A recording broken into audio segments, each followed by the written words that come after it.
ಭಗವಂತನ ಮಹಿಮೆ ಯಾರು ಕೇಳ್ತಾರ, ಯಾರು ಭಗವಂತನ ಅಪಾರವಾದ ಮಹಿಮೆ ಯಾರು ಕೇಳ್ತಾರ ಅವರಿಗೆಲ್ಲ ಯಾವ ಕಷ್ಟನೂ ಬರೋದಿಲ್ಲ, ಅವರಿಗೆಲ್ಲ ಒಳ್ಳೇದಾಗ್ತದೆ. ಅದಕ್ಕೆ ಒಂದು ಸಾರಿ ನಾರದರು ದ್ವಾರಕಿಗೆ ಹೋಗಿ ಶ್ರೀಕೃಷ್ಣ ಪರಮಾತ್ಮನಿಗೆ ಮಹಾತ್ಮರ ದರ್ಶನದಿಂದ ಯಾವ ಲಾಭ, ಮಹಾತ್ಮರ ಸಾಧು ಸಂತರಿಂದ ಭಕ್ತರಿಗೆ ಯಾವ ಲಾಭ ಅಂತ ಶ್ರೀಕೃಷ್ಣ ಪರಮಾತ್ಮನಿಗೆ ಕೇಳ್ತಾರೆ. ಅದಕ್ಕೆ ಶ್ರೀಕೃಷ್ಣ ಪರಮಾತ್ಮ ಅಂತ ನಾರದ ಆ ಪರಮಾತ್ಮನ ಯಾರು ಹೊಟ್ಟೆಯಲ್ಲಿ ಹುಟ್ಟಿ ಬರ್ತಾನೋ ಅವನೇ ಮಹಾತ್ಮ, ಅವನೇ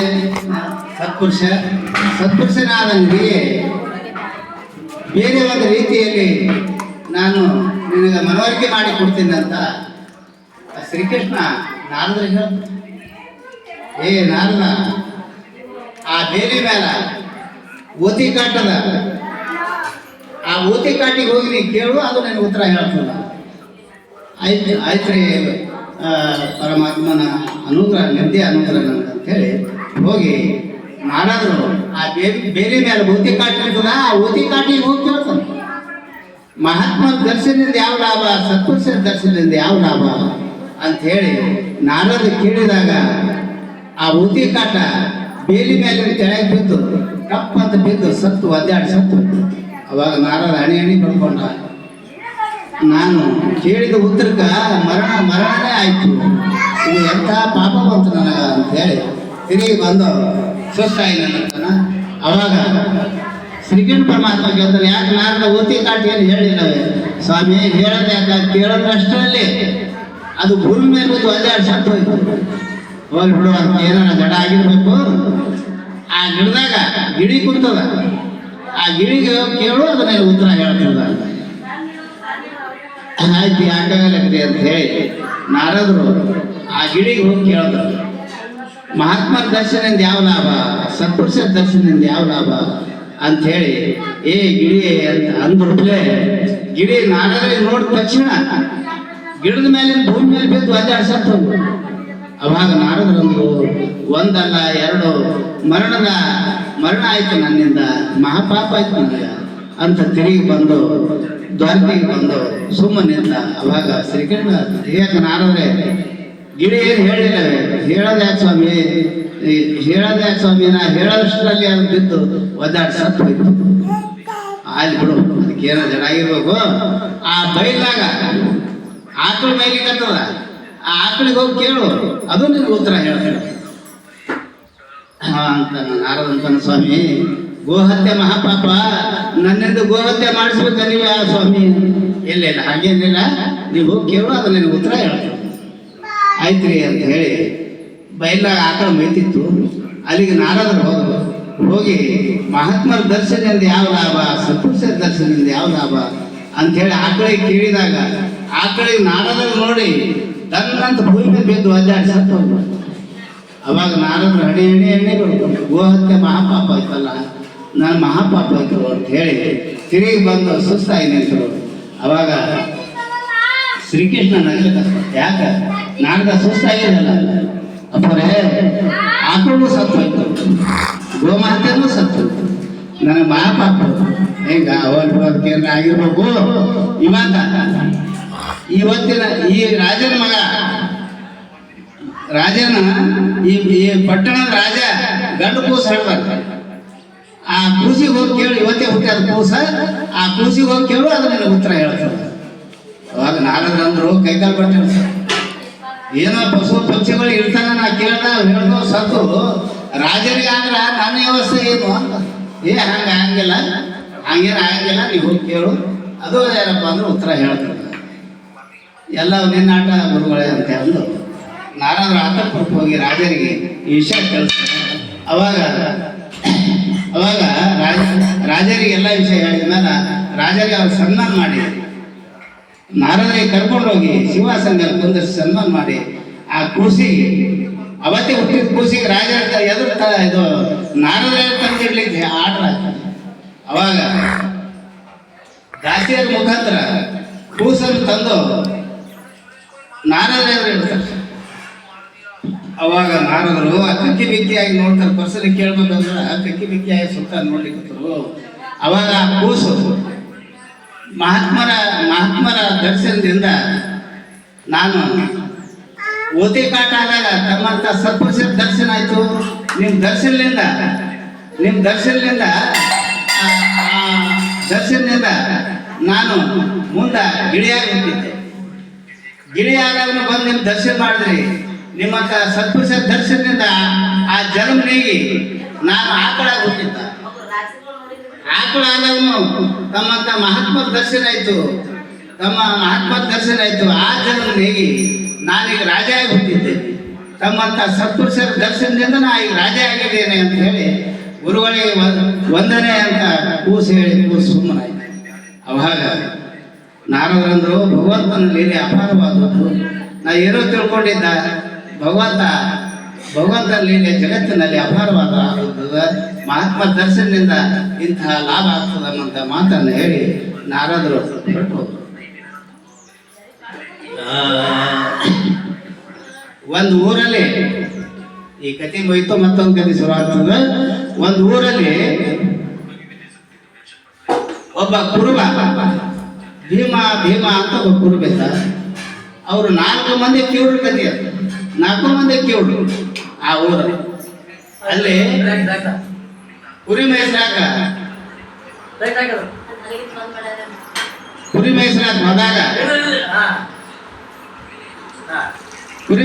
ಹೋಗ್ತಿದ್ದ. ದಿನಾಲು ಮೇಲಡಿಗೆ ಹೋದಾಗ ಒಂದು ಮಾವಿನ ಗಿಡ ಇತ್ತು. ಆ ಮಾವಿನ ಗಿಡದ ನಡಿಗೆ ಆರಾಮ್ ಮಕ್ಕೊಂಡ. ಮಧ್ಯಾಹ್ನ ನೀಡಿಕೆ ಐತಿ. ಊರಿಗೆ ಹೋಗಿ ನೀರು ಕುಡಿಬೇಕು. ಇಲ್ಲಿ ಎಲ್ಲಿ ನೀರು ಸನ್ನಿ ಇಲ್ಲ. ಕುರಿ ಯಾರು ಕಾಯ್ತಾರ, ಯಾರಿಗೆ ಹೇಳಿ ಹೋಗ್ಬೇಕು ಅಂತ ಹೇಳಿ ಒಂದು ವಿಚಾರ ಮಾಡಿದ್ರಾಗ ಅಲ್ಲಿ ಒಕ್ಕಲಿಗೆ ಗಳೆ ಹೊಡೆಯಲಿಕ್ಕಿತ್ತು. ಆ ಗಳೆ ಹೊಡೆಯೋರಿಗೆ ಅಪ್ಪ ನಾನು ಕುರಿ ನಿಗ ಮಾಡು, ನಾ ಊರಿಗೆ ಹೋಗಿ ನೀರು ಕುಡಿದು ಬರ್ತೀನಿ ಅಂತ. ಅವ ಗಳೆ ಹೋಗಿ ತಿಳ್ಕೊಂಡು ಎತ್ತಿಗೆ ಭಾರತ ತಿರ್ಲತ್ತಿದ್ದ. ಇವನಿಗೆ ಹೋಗು ಅಮ್ಮಂತ ಆಯ್ತು. ಕಾಯ್ತೀನಿ ನಾನು ಅಂತೇಳಿ ಊರಿಗೆ ಬಂದು ನೀರಿಗೆ ಕುಡಿದು ವಿಶ್ರಾಂತಿ ಆಗಿ ಹೋಗಿ ಕುರಿಗಳೆಲ್ಲ ಎಣಿಸ್ಕೊಂಡ. ಬರೋಬರಿ ಇದ್ದು ಕುರಿಗಳು ಉಸಿದ್ದು. ಇವ್ದಾದ್ರೆ ನಾ ಇಟ್ಕೋಬೇಕಂತ ಒಂದು ಕೊಟ್ಟಿದ್ದು ಕುರಿ ಅವ್ನಿಗೆ ಕೊಟ್ರಾಯ್ತು ಅಂತ ಹೇಳಿ ಅವ ಯಾವ ಹೊರ ಗಳೆ ಹೊಡಿತಾನ ಅದೇ ಹೊರ ಪೂರ್ಣವಾದ ಕುರಿ. ಗಳೆ ತಿಳ್ಕೊಂಡು ಹೊಂಟಿದ ರೈತ ಆ ಗಳೆದಂದ್ರೆ ಹೋಗಿ ಕುರಿ ಹಿಡ್ಕೊಂಡು ನಿಂತ. ಅವಾಗ ಒಕ್ಕಲಿಗೆ ಅಂತಾನ, ನೀನು ಕುರಿ ನೋಡಿಲ್ಲ, ನೀನು ಮರಿ ನೋಡಿಲ್ಲ, ನಿನ್ನ ಕುರಿ ಕಾಲು ನಾ ಯಾವಾಗ ಮುಡ್ತೀನಿ ಅಂತ. ನನ್ನ ಮ್ಯಾಲೆ ಕಟ್ಲೆ ಹಾಕಿ ಕೊಟ್ಟಿದ್ದೆ, ನನ್ನ ಮ್ಯಾಲೆ ಕಟ್ಲೆ ಹಾಕ ಅಂತಲ್ಲ. ನೀ ಇಡ್ತಾನ ಕಾಯ್ಬೇಕಾ ಒಂದು ಕುರಿ ಕೊಡ್ಲಕತ್ತೀನಿ. ಅವನು ಕಿವುಡ. ಒಂದು ಕುರಿ ಕೊಡ್ಲಕತ್ತೀನಿ. 2 ಬೇಡಾಗ ಒಬ್ಬ ಗಾಂಟದ ಇವ ಕಂತು ಬಡ್ದಾಡ್ಕೋತ ಅಲ್ಲಿ ಒಬ್ಬ ಹಾದಿ ತವರದೆ ಒಬ್ಬ ಪೊಲೀಸ್ ಕುದುರೆ ಮೇಲೆ ಕೂತು ನಡೆದಿದ್ದ. ಹಾದಿ ಇವ್ರು ಬಡ್ದಾಡ್ಕೋತ ಪೊಲೀಸರ ಮೇಲೆ ಬಿಡೋದಿಲ್ಲ. ಅವನು ಪೊಲೀಸರು ಕಿವುಡೆ. ಇವ್ರು ಹೇಳ ವಿಷಯ ಅವ್ರು ಕಿವಿಯೇ ಇಲ್ಲ. ಅವ ಅಂತಾರ, ಕುದುರೆ ನಿಮ್ದೆ ಮಕ್ಕಳು, ಕುದುರೆ ನಮ್ದು, ನಿಮ್ಮ ಅಪ್ಪದ, ನಮ್ಮ ಕುದುರೆ ನಾನು ಹೊಂಟೀನಿ ಅಂತ ಅವ ಪೊಲೀಸ್. ಅವರು ಕಂತು ಬಡ್ದಾಡ್ಕೋತ ಊರ್ಗೌಡ್ರು ಮೇಲೆ ಬಂದರು. ಊರ್ಗೌಡ್ರು ಕಿವುಡೆ. ಊರ್ಗೌಡ್ರು 2 ಹೆಣ್ರು ಹಿರಿಯಂಟಿ ಸರಿ ಜಗಳಾಡಿ ಹೊರಗೆ ಹಾಕಿ ಅವಾಗ ಬಂದು ಚೌಡಿ ಕಟ್ಟಿ ಕೂತಿದ್ದಾವ. ಅವಾಗ ಬಂದ್ರು ಚೌಡಿ ಕಟ್ಟಿ ಕೂತಿದ್ದರು. ಇವ್ರು ತಮ್ಮ ಬಿಡೋದಿ ಹೋಗಿ ಹೇಳಿದ್ರು ಅವ್ರಿಗೆ. ಅವ ಕುದುರಿದ ಹೇಳ್ದ, ಒಕ್ಕಲಿಗೆ ಹೇಳ್ದ, ಕುರಿದ ಹೇಳ್ದ. ಆ ಗೌಡ್ರು ಅಂತಾರ, ನೀವು ಮೂಗೋರೆ ಹಾಕಿದ್ರು ಈ ಊರ್ ಮಂದಿ ಹೇಳಿದ್ರು ನಾ ಕೆಟ್ಟಂಡಿ ನಾ ಮನೆಗೆ ಇಟ್ಕೊಂಬಂಗಿಲ್ಲ ಅಂತ ಅವ. ಆಕೆ ಏನು ಹೊರಗೆ ಹಾಕಿನಿ ಆಕೆ ಮಾತ್ರ ಮನೆ ಇಟ್ಕೊಂಬಂಗಿಲ್ಲ. ಯಾರು ಹೇಳಿದ್ರು? ಅದಕ್ಕೆ ಎಲ್ಲರೂ ಕಿವುಡು ಇರೋದ್ರಿಂದ ಒಬ್ಬರಿಗೆ ಗೊತ್ತಾಗ್ತದೆ ಅಂತ ಈ ಕಥೆ ಇಲ್ಲಿಗೆ ಮುಗಿತು. ಅದಕ್ಕೆ ಮಹಾಭಾರತದಾಗ ಪಾಂಡವರಿಗೆ ಕೊಲ್ಲಬೇಕಂತ ಹೇಳಿದ ಬಹಳ ಪ್ರಯತ್ನ ಮಾಡಿ ಅರಿಗಿನ ಮನ್ಯಾಗ ಅವ್ರ ಮಕ್ಕಳನ್ನಾಗ ರಾತ್ರಿ ಬೆಂಕಿ ಹಚ್ಚಿಬಿಟ್ಟು ಅರಿಗಿನ ಮನೆಗೆ ಹರಿ ಕರುಣೆಯಿಂದ ಪಾಂಡವರು ಪಾರಾಯ್ತು. ಅದಕ್ಕೆ ಒಂದು ಪದ ಹಾಡ್ತಾನೆ ಪುರಂದರದಾಸ.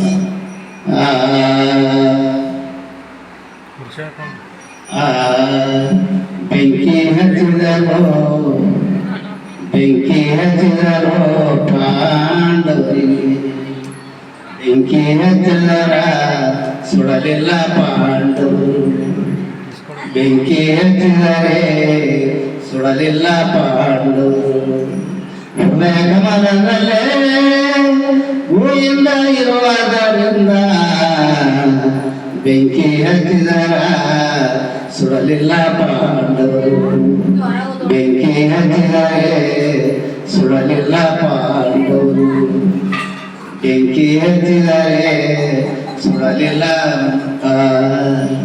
ಬೆಂಕಿ ಹಚ್ಚಿದರ ಸುಡಲಿಲ್ಲ ಅಂತ ಕಮಲದಲ್ಲೇ ಸೀತಾಕಾಂತ ಇರುವುದರಿಂದ ಬೆಂಕಿ ಹಚ್ಚಿದರ ಸುಡಲಿಲ್ಲ ಸೀತಾ ಬೆಂಕಿ ಹಚ್ಚಿದರ ಸುಡಲಿಲ್ಲ ಸೀತಾ ಕಮಲದಲ್ಲೇ ಭಗವಂತ ಇರುವುದರಿಂದ ಬೆಂಕಿ ಹಚ್ಚಿದರ ಸುಡಲಿಲ್ಲ ಪುರುಷದ ಬೆಂಕಿ ಹಚ್ಚಿದರೆ ಸುಡಲಿಲ್ಲ ಪುರುಷದ ಕಮಲದಲ್ಲೇ ನರಹರಿ ಇರುವುದರಿಂದ ಬೆಂಕಿ ಹಚ್ಚಿದರ ಸುಡಲಿಲ್ಲ ಅದಕ್ಕ ಭಗವಂತನ ಕರುಣೆ ಇದ್ರ 4 ಮಂದಿ ಇದರಿಂದ ಪಾಸ್ ಆದ ಅದಕ್ಕ ಯಾರು ಏನ್ ಮಾಡಿದ್ರು ಇಲ್ಲ ಭಗವಂತನ ಕರುಣೆ ಇದ್ರ ಅರಣ್ಯ ನಾವು ಬೆಂಕಿ ಹಚ್ಚಿದ್ರು ಏನೋ ಆಗಿಲ್ಲ ಸಮುದ್ರ ಹಡಗು ಮಾಡಿದ್ರು ಏನೋ ಆಗಿಲ್ಲ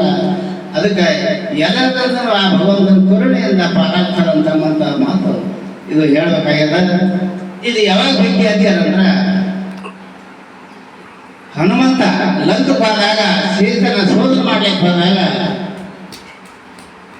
ಸೀತಾದೇವಿ ಭೇಟಿ ಆದಾಗ ಸೀತಾದೇವಿ ಹೇಳಿದಳು ಅಪ್ಪ ನನಗೆ ಹೊಸ ಆಗದವ ಅಂತಂದ ಹನುಮಂತ ಸೀತಾದೇವಿ ಅಪ್ಪ ನನ್ನಲ್ಲಿ ಏನೇ ಇಲ್ಲ ಆ ಗಿಡದ ಹಣ್ಣು ತಿನ್ನೋ ಆ ಕೆಳಗಿದ್ದು ತಿನ್ನೋ ಮ್ಯಾಲ ಗಿಡದ ಮೇಲೆ ತಿಂದ್ರೆ ಬೈತಾರ ನೀನು ಹೊಡಿತಾರ ಅಂತ ಯಾಕೆ ಹೋಗಿ ಅಶೋಕ ಬಂದಾಗ ಹೋಗು ಈ ಗಿಡದಿಂದ ಆ ಗಿಡ ಖಾರದು ಆ ಗಿಡದಿಂದ ಈ ಗಿಡ ಖಾರಿ ಆ ಗಿಡದ ಮೇಲೆ ಹಣ್ಣೆಲ್ಲ ಕೆಳಗೆ ಹೊಂದಿಸಿ ಕೆಳಗಿದ್ದ ಹಣ್ಣು ತಿನ್ಲಿಕ್ಕತ್ತ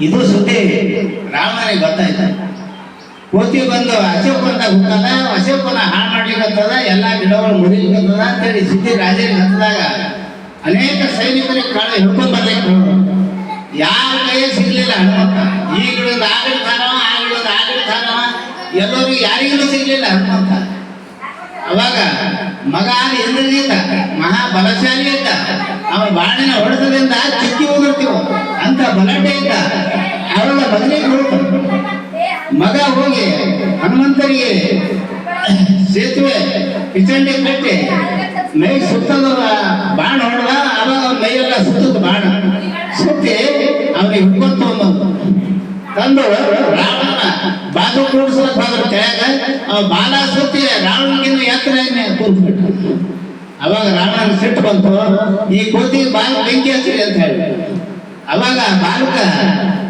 ಬಾಲಕೇನಪ್ಪ ಅಂದ್ರೆ ಅರಿವೆ ಸುತ್ತಿ ಬೆಂಕಿ ಹಚ್ಚಿದ್ರು ಅವಾಗ ಲಂಕನೇ ಬೆಂಕಿ ಹಚ್ಚಿ ಬಿಟ್ಟು ಆ ಮನೆಗೆ ಹಚ್ಚದ ಈ ಮನೆಗೆ ಹಚ್ಚದ ಹಿಂಗೆ ಎಲ್ಲಾ ಕಡೆ ಹಚ್ಚಿ ಲಂಕನೇ ಬೆಂಕಿ ಹಚ್ಚಿ ಉರಿಲಿಕ್ಕಂತು ಅವಾಗ ಎಲ್ಲ ಆದ್ಮೇಲೆ ಸಮುದ್ರಕ್ಕೆ ಬಂದ ಗಂಗಾ ತಾಯಿಗೆ ಸಮುದ್ರಕ್ಕೆ ಬಂದು ಗಂಗಾ ತಾಯಿ ಹೇಳಿದಾಗ ಗಂಗಾ ತಾಯಿ ಸ್ವಲ್ಪ ನಿಂದ್ರ ಅಂತ ಹೇಳಿ ಸಮುದ್ರಕ್ಕೆ ಹಾಕಿದಾಗ ಉರಿ ಆಗ್ತು ಆರಾಮದ ಅದಕ್ಕೆ ಇಂತಹ ಕಥೆಗಳನ್ನು ತಾವು ಭಕ್ತಿಯಿಂದ ಕೇಳ್ಬೇಕಂತ ಹೇಳಿ ತಂದವರು ಅದಕ್ಕೆ ಒಂದು ಊರಲ್ಲಿ ಶಾಂತಪ್ಪ ನಿಂಬವರೆಲ್ಲ ಗಂಡ ಹೆಂಡ್ರಿದ್ರು ಶಾಂತಪ್ಪ ಶಾಂತ ಸ್ವಭಾವದವ ಜಂಗಮ ಪ್ರೇಮಿ ಆಗಿದ್ದ ಒಳ್ಳೆ ಶಾಂತ ಸ್ವಭಾವದವಿದ್ದ ನಿಂಬೆವ ಬಹಳ ಜಿಪಣಿ ಯಾರಿಗೆ ಎದುರಿಗೆ ಕಾಯಿ ಉಳಿದಿಲ್ಲ ಒಂದು ರೊಟ್ಟಿ ದಾನ ಕುಡಿಸಿದಿಲ್ಲ ಅಂತಹ ಜಿಪುಣ ಇದ್ದಳು ಹಬ್ಬ ಹುಣ್ಣಿ ಹರಿದಿನಗಳಲ್ಲಿ ಸ್ವಾಮಿ ಮನೆ ಮುಗಿಸ್ಬೇಕು ಹೇಳ್ಬೇಕಾದ್ರೆ ಎಲ್ಲರ ಮನೆ ಮುಗಿಸಿದ ಮೇಲೆ ತನ್ನ ಮನೆಗೆ ಹೇಳ್ತೇವೆ ಯಾಕಂದ್ರೆ ಪೈಲನೆ ಬಂದ್ರೆ ನಮ್ಮ ಮನೆ ಬಕ್ಕು ಹೋಗ್ತಾನೆ ಸ್ವಾಮಿ ಅಂತ ಹೇಳಿ ಎಲ್ಲರ ಮನೆ ಮುಗಿಸಿದ ಮೇಲೆ ಆನಂತರ ಹೇಳ್ತೇವೆ ಲಾಸ್ಟ್ ಅದು ಅಂತಹ ದೀಪಣಿತ್ತು ನಿಂಬೆ ದೀಪಾವಳಿ ಹಬ್ಬ ಬಂದಿತ್ತು. ಬಹಳ ಗೋಧಿ ಹುಗ್ಗಿ ಬಹಳ ಜೋರ್ದಾರ ಮಾಡಿದಳು. ಎಲ್ಲ ಸಾಹಿತ್ಯ ಹಾಕಿ ಮಾಡಿದಳು. ಕೊಬ್ಬರಿ ಕಸಗಸಿ ತುಪ್ಪ ಹಾಕಿ ಭಾರಿ ಮಾಡಿ ಭಾರಿ ಹುಗ್ಗಿ ಆಗಿತ್ತು. ಮತ್ತು ಸ್ವಾಮಿ ಮನೆ ಮುಗಿಸ್ರಕ್ಕ ಎಲ್ಲರೂ ಮನೆ ಮುಗಿಸಿದ ಮೇಲೆ ಆಕಡೆ ಹೇಳಿದ್ರು, ಅಪ್ಪ ನಮ್ಮ ಮನೆ ಮುಗಿಸ್ರ ಬರೀ ಗುರುಗಳೇ. ಅವಾಗ ಗುರುಗಳು ಬಂದು ಪೂಜಾ ತೀರಿಸಿಕೊಂಡ್ರು. ನಿಂಗರೇಡಿ ಅಂತ ನಿಂಬಿಕಾಯಿ ಒಟ್ಟು ನೀಡಿದ್ರು. ಗುರುಗಳ ನಿಂಬಿಕಾಯಿ ಒಟ್ಟು ನೀಡಿದ್ರು. ಅದೇ ತೊಗೊಂಡ್ರು. ಅದು ಬಾಯಿ ಹತ್ತದಾಗ ಗುರುಗಳು ಅಂದ್ರು, ಇದು ಒಂದು ಬಗಣಿ ಆದ್ರೂ ಊಟ ಮಾಡ್ತೀನಿ, ಎಲ್ಲರ ಮನೆ ಉಂಡ್ರೂ ಪರವಾಗಿಲ್ಲ, ಭಾರಿ ಸುಂದರವಾದಂಥ ಹುಗ್ಗಿ ಅದ, ಒಂದು ಬಗಣಿ ಆದ್ರೂ ಉಣಿಸಿದ್ದ, ನಿಂಬೆ ನೀಡಂಗಿಲ್ಲ ಅಂತ ಹೇಳಿ ಮನಸ್ಸನ್ನ ಮಾಡಿ ನಿಂಬೆ ನೀಡಿದ್ದು ಹುಗ್ಗಿ ಒಂದು ನಿಂಬಿಕಾಯಿ ಒಟ್ಟು ನೀಡಿದ್ರು. ಅದಕ್ಕೆ ಉಂಡ ಇನ್ನೊಂದು ಕೇಳಲ್ಲ ಅಂತ ನಿಂಬೆ ಹುಗ್ಗಿ ನೀಡವ ಮಾರಿ ಗಂಟು ಹಾಕಿ ಕಣ್ಣ ಕೆಂಪು ಮಾಡಿ ಜಡಿಸಿ ತಂದು ಮತ್ತೊಂದು ನಿಂಬಿಕಾಯಿ ಒಟ್ಟು ಗುರುಗಳು ಅದೇ ಊಟ ಮಾಡಿ ನೀರು ಕೊಡು ಕೈ ತಗೊಂಡ್ರು. ಶಾಂತಪ್ಪ ಗೊತ್ತಾಯ್ತು ಗುರುಗಳು ಹೊಟ್ಟೆ ತುಂಬಿಲ್ಲ ಅಂಥೇಳಿ ಗುರುಗಳಿಗೆ ಗುರುಗಳಿಗೆ ಕಳಿಸ್ಕೊತ ಹೊಣೆ ಭಾಗ ಹೊರಗೆ ಹೋಗಿ ಗುರುಗಳಿಗೆ ಹೇಳ್ತಾರ, ನಮ್ಮ ಮನೆಗೆ ಈಗ ಒಯ್ಲಿಕ್ಕೆ ಹೋಗ್ತಾಳ, ಹಳ್ಳಕ್ಕೆ ಒಯ್ಲಿಕ್ಕೆ ಹೋಗ್ತಾಳ, ನೀವು ಬಗಣಿ ತೊಗೊಂಡು ಬಾ, ನಾ ಹುಗ್ಗಿ ನೀಡ್ತೀನಿ, ನಿಮ್ಮ ಮನೆ ಮಂದಿ ಹೆಣ್ಣು ಮಕ್ಕಳು ಯಾರು ಊಟ ಮಾಡ್ರಿ ಅಂತ ಹೇಳಿ ಶಾಂತಪ್ಪ ಹೇಳ. ಯಾಕಾಗಲ್ಲಕ್ಕಂತ ಗುರುಗಳು ತೆರೆಯಾಗಿ ನಡೆಸಿ ಮನೆಗೆ ಹೋಗಿ ಮ್ಯಾಲ ಸೇವಣಿ ನಿಂಬೆ ಯಾವಾಗ ಹೋಗ್ಲಿಕ್ಕೆ ಹೋಗ್ತಾಳ ಅಂತ ಹಾಗೆ ಗುರುಗಳು ಹೋದ್ಮೇಲೆ ನಿಂಬೆ ಗಡ್ಡ ಗುಳ್ಳ ಕೊಟ್ಟಳು, ಊಟ ಮಾಡಿದ್ಳು, ಸ್ವಲ್ಪ ವಿಶ್ರಾಂತಿ ಆದಳು. ಬಚ್ಚಲಾಗ ಬಟ್ಟೆ ಬಿದ್ದಾವ, ನಾವು ಒಗಿಲಿಕ್ಕೆ ಹೋಗಲ್ಲ, ಬೇಡ, ನಾವು ಹಾಗಂದ್ರೆ ನನ್ನ ಗಂಡ ಮನೆ ಹೋಗಿ ಯಾರು ಪಾಲ್ ಮಾಡ್ತಾನೋ, ಯಾರು ಜಂಗಲ್ ಪಾಲ್ ಮಾಡ್ತಾನೋ ಅಂತ ಚಿಂತೆ ಮಾಡೋದು. ಒಗಿಲಿಕ್ಕೆ ಹೋಗೋದ್ರ ಬಟ್ಟೆ ಅಲ್ಲೇ ಬೀಳ್ತಾವ, ಹ್ಯಾಂಗ ಮಾಡ್ಬೇಕಂತ ಹೇಳಿ ಜೇನ್ಸಿ ಬಚ್ಚಲಾಗ ಬಟ್ಟೆ ತಂದು ಅಂಗಡ ಗಂಟು ಕಟ್ಟಿ ಗಂಡ ಹೇಳ್ತಾಳ, ನಾನು ಬಟ್ಟೆ ಒಗಿಲಿಕ್ಕೆ ಹೋಗ್ತೀನಿ, ಹುಗ್ಗಿ ಮಾತ್ರ ಯಾರಿಗೆ ನೀಡ್ಬಾರ್ದು ನೋಡಿ ಅಂತ. ಅವ ಅಂದ, ನಾಯಕ ಮೇಲೆ ನಾ ಏನು ಹುಚ್ಚಿನೇನು ನೀಡು, ನಾಯಕ ಮೇಲೆ ನಾನು ನೀಡಂಗಿಲ್ಲ, ನೀವು ಒಕ್ಕೊಂಬ ಹೋಗು. ಯಾಕಲ್ಲ ಗಂಡು ಕಟ್ಕೊಂಡು ಹೊರಗೆ ಆದಳು. ಅಲ್ಲಿ ತಾನು ಹೋಗಿ ಮತ್ತೆ ಯಾಕೆ ಮತ್ತೆ ಬಂದ, ಅಲ್ರಿ ನಿಮ್ಮ ಸ್ವಭಾವ ಚಲೋ ಇಲ್ಲ, ಮನೇನ ಸಾಮಾನು ಸಿಂಪರಿ ಕೊಡೋದು ನಿಮ್ಮ ಸ್ವಭಾವ, ನಿನ್ನ ಮೇಲೆ ನಾನು ವಿಶ್ವಾಸ ಇಲ್ಲ, ಪ್ರಮಾಣ ಮಾಡಿ ಹೇಳಿ, ಆಣೆ ಮಾಡಿ ಹೇಳಿ, ಯಾರಿಗೆ ಹುಗ್ಗಿ ನೀಡಲ್ಲ ಅಂತ ಆಣೆ ಮಾಡು. ಆಯ್ತಪ್ಪ, ಆಣೆ ಮಾಡಿ ಹೇಳ್ತೀನಿ, ಯಾರಿಗೆ ನೀಡಲ್ಲ ಹುಗ್ಗಿ, ಯಾರಿಗೆ ನೀಡಲ್ಲ, ಹೋಗಿ ಈಗ ಆಣೆ ತಿಂದಿರಲ್ಲ ಹೋಗು. ಅವಾಗ ಬಾಗ ಅಲ್ಲಿ ತಾನು ಹೋಗಿ ಮತ್ತೆ ಯಾಕೆ ಮತ್ತೆ ಬಂದ, ಈಗ ನಿನ್ನ ಮೇಲೆ ವಿಶ್ವಾಸ ಇಲ್ಲ ನಮ್ದು, ಯಾಕೆ ಅಲ್ಲ, ನೀ ಯಾರಿಗಾರ ಹುಗ್ಗಿ ನೀಡ್ತೀನಿ, ನಿನ್ನ ಕಂಬ ಕಟ್ಟು ಹೋಗ್ತೀನಿ, ಕಂಬ ಕಟ್ಟು ಹೋಗ್ತೀನಿ ನನಗೆ ಅಂತೇಳಿ ಕಂಬಕ್ಕೆ ನಿಂದ್ರ ಅಂತ ಹೇಳಿ ಗಂಡ ಕಂಬಕ್ಕೆ ನಿಂದಿರಿಸಿ ಕುತ್ತಿಗಿಡಿದು ಪಾದತ್ತನ ಹಾಕಬೇಕು, ಬಿಗದು ಗಂಟು ಹಾಕಿ ಅವಾಗ ಬಟ್ಟೆ ತೊಗೊಂಡು ಹಳ್ಳಕ್ಕೆ ಹೋದ್ರೆ ಅವ ಜಂಗ ಮೂರ್ತಿ ಮ್ಯಾಲ ಕೂತಿದ್ಮೇಲೆ ಯಾವಾಗ ಹೋಗ್ತಾರ ಹಳ್ಳಕ್ಕೆ ನಿಂಬೆ ಅವ ಮ್ಯಾಲಿನ ಕೆಳಗೆ ಇಳಿದು ಬಂದ ಬಗಣಿಕೊಂಡು ಬಂದ ಮನೆ ಬರತನ ಕಂಬಕ್ಕೆ ಕಟ್ಟಾಳ. ಏ ಶಾಂತಪ್ಪ ಇದೇ ಹೋದ, ಇದು ನನಗೆ ನೋಡ್ಬೇಡ, ಒಳ ಹೋಗೇನಪ್ಪ ಅಂದ್ರೆ ಹುಗ್ಗಿ ನೀಡ್ಕೊ ಅಂದ್ರೆ ಏನು ಇದಪ್ಪ ನೀಡ್ಕೊಂಡು ಹೋಗ್ಬಿಡ್ರಿ ಅಂತ. ಆವಾಗ ಏನಪ್ಪ ಸ್ವಾಮೀಜಿ ಅವರು ಮನೆ ಹೋಗಿ ಹುಗ್ಗಿ ಚರಿಗೆ ಪೂರ ಬಗಣ ಕರ್ಕೊಂಡು ತಗೊಂಡು ನಿಮ್ಮ ಇದು ಶಾಂತಪ್ಪಗೆ ಆಶೀರ್ವಾದ ಮಾಡಿ ಆ ಹುಗ್ಗಿ ತಗೊಂಡು ಹೋಗ್ಬಿಟ್ಟ. ಮಕ್ಕಳು ಜಂಗಮರು ಕುಟುಂಬ ಪೂರ ಊಟ ಮಾಡ್ತಾರೆ, ಆನಂದ ಆಯ್ತು. ಈಕೆ ಅವಡ ಸವಡ ಬಟ್ಟೆ ಹೊರ್ಕೊಂಡು ಓಡ್ಕೊತ ಬಂದಳು ಮನೆಗೆ. ಅಂಗಳ ಬಟ್ಟೆ ಇಟ್ಟು ಅಡಿಗೆ ಮನೆಗೆ ಹೋದ, ಹೋಗಿ ಹುಗ್ಗಿ ನೋಡ್ತಾಳ. ಹುಗ್ಗಿ ಒಂದು ಇಲಿ ತಿನ್ನೋದು ಹುಗ್ಗಿ ಇಲ್ಲ, ಹೊರಗಡೆ ಹುಗ್ಗಿ ಜರಿಗದ ಒಂದು ಇಲಿ ತಿನ್ನೋದು ಹುಗ್ಗಿ ಇಲ್ಲ. ಆಕೆ ಭಯಂಕರ ಸಿಟ್ಟು ಬಂತು, ಹುಗ್ಗಿ ಯಾರು ಮಾಡ್ದಾನೆ ಅಂತ ಗಂಡಗೆ ಹೇಳಿ ಗಂಡಗ ಅಂದು ಮೂಲೆ ಒಣಗಿತ್ತು ತೋಡು. ಆ ಸಿಟ್ಟಿನ ಬಂದಾಗ ಎಷ್ಟೋ ಕೈಲಿಂದ ಗಂಡಗೆ ಏಟ್ ಬಿಟ್ಟುಳಾಯ್ತು ಒಣಗಿಲಿಂದ. ಕಂಬಕ್ಕೆ ನಿಂತಿದ್ದು ಗಂಡ ಮೈಲಿನ ಕಟ್ಟು ಹೋಗಿದ್ರು, ಕಂಬಕ್ಕೆ ನಿಂತಿದ್ದ ತಲೆ ಮೇಲೆ ಏಟ್ ಬಿದ್ದಾಗ ತಲೆ ಆಟೋಳಾರು. ಗಂಡ ಸತ್ತು ಹೋಗ್ಬಿಟ್ಟ. ಗಂಡ ಸತ್ತ ಮೇಲೆ ಸಿಟ್ಟು ಇಳಿದ ಮೇಲೆ ಆಕಿ ಭಾಳ ತಾಪಾಯ್ತು. ನಾ ಹುಗ್ಗಿ ದಸಿದ ಗಂಡಕ್ಕೆ ಹೋದಲ್ಲ, ಜನರಲ್ಲಿ ನಾನೇನು ಹರಿ ತೋಲಿ, ಬೀಗರಿಂದ ನಾನೇನು ಮಾಡಿ ತೋರಿಸ್ರಿ, ಸುಮ್ಮನೆ ನಾನು ಸಾಯ್ಬೇಕಂದ್ರೆ ಊರು ಐಗೋಣ ಇವ್ರು ಸತ್ತು ಹೋಗ್ಬಿಟ್ಟು. ಈ ಸತ್ಯ ಸುದ್ದಿ ಕೇಳಿ ಎಲ್ಲ ಬೇಕರು ನೆಟ್ಟರು ಬಂದು ಬಳಗ ಬಂದು ಇಬ್ಬರಿಗೆ ಏನಪ್ಪ ಸೇವಾ ಸಂಸ್ಕಾರ ಮಾಡ್ತಾರೆ. ಶಿವ ಸಂಸಾರ ಮಾಡಿದ್ರು. ಅವಾಗ ಜಂಗಮರಿಗೆ ಊಟ ಕೊಟ್ಟಿರ್ಕಾಯಿ ಈ ಅವ್ರ ಪುಣ್ಯದಿಂದ ಗಂಡ ಹೆಂಡತಿ ಇಬ್ಬರು ಕೈಲಾಸ ದಿನಾಲು ಅಲ್ಲಿ ಕೈಲಾಸದಾಗ ದಿನಾಲು ಹುಕ್ಕಿ ನೀಡ್ತಿದ್ರು ಅವ್ರು.